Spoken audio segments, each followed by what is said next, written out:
જય શ્રી કૃષ્ણ. શ્રીનાથજી ચરિત્રામૃતમાં આજે આપણે સાંભળશું વ્રજવાસીઓના ગોરસથી બંધાડા ગોરસના રસિકવર ભાગ 7 અને 8. દહીંનું બીજું નામ છે ગોરસ. ગો એટલે ઇન્દ્રિય. દહીં દ્વારા શ્રી ગોવર્ધન ધરણ વ્રજવાસીઓની વિશુદ્ધ ઇન્દ્રિયોના રસનું પાન કરતા અને એમના મનોવાંછિત તમામ મનોરથોનું સમાધાન કરતા.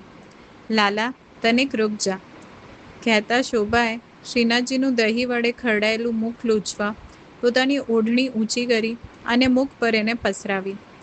હળવે હાથે દહીં લૂછતા લૂછતા શોભા સુદભુત ખોવા લાગી.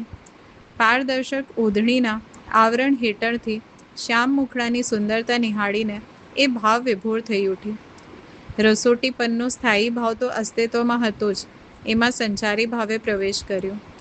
શોભાનું આંતરબાહ્ય અસ્તિત્વ સંપૂર્ણ રસમય થઈ ગયું. ઘડીકમાં એ ઓઢણી સરકાવીને મુખડાની ઝલક પામવાનો પ્રયત્ન કરવા લાગી, તો ઘડીકમાં ઓઢણીની આટ વડે સુંદરતા નિહાળવા લાગી. ક્રિયા તો ઓઢણી વડે મુખ લૂછવાની જ થઈ રહી હતી, પરંતુ એકવાર મુખને આવરણયુક્ત કરવામાં અને બીજી વાર મુખને આવરણ મુક્ત કરવામાં વ્રજાંગના જે રસનો અનુભવ કરી રહી હતી એ શબ્દોના સીમાડાની પરનો હતો.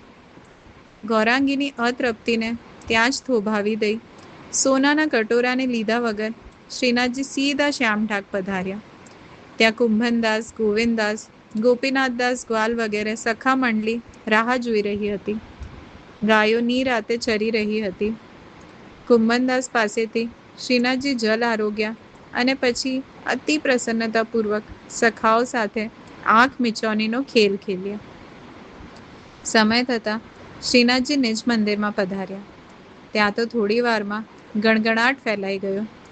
શ્રીનાથજીનો સોનાનો વાટકો ખોવાયાની ચર્ચા થવા લાગી. સૌ સેવકો ઢીલા પડી ગયા. ક્યાંક ચોરીનું આડ પોતાના પર આવશે તો શું થશે એ ભયે સૌ ધ્રુજવા લાગ્યા. એટલામાં શોભા ગુજરી હાથમાં સોનાનો વાટકો લઈને આવી પહોંચી અને શ્રી ગુસાઈજી સમક્ષ ફરિયાદ કરી.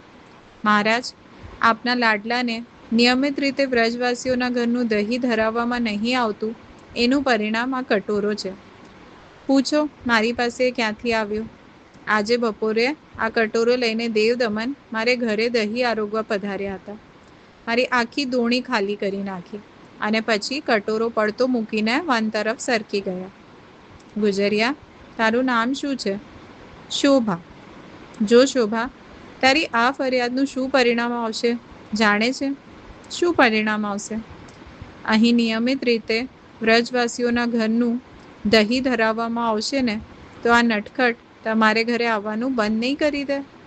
અરે ભલે બંધ કરી દે, એને ભર બપોરે આમ શ્રમ તો નહીં વેઠવો પડે. કેટલો નાજુક છે. અમે તો એને સપનામાં પણ બોલાવી લેશું. આ મારું બગડીને શું બગડવાનું હતું? બપોરે સૂઈશું તો મેદ વધશે અને મેદ વધશે તો સુંદરતા ઘટશે, એટલું જ ને. આવું તને કોણે કહ્યું? આણે, કહેતા શોભાએ કાતર આંખ વડે શ્રીનાથજી તરફ ઇશારો કર્યો. જય શ્રી કૃષ્ણ.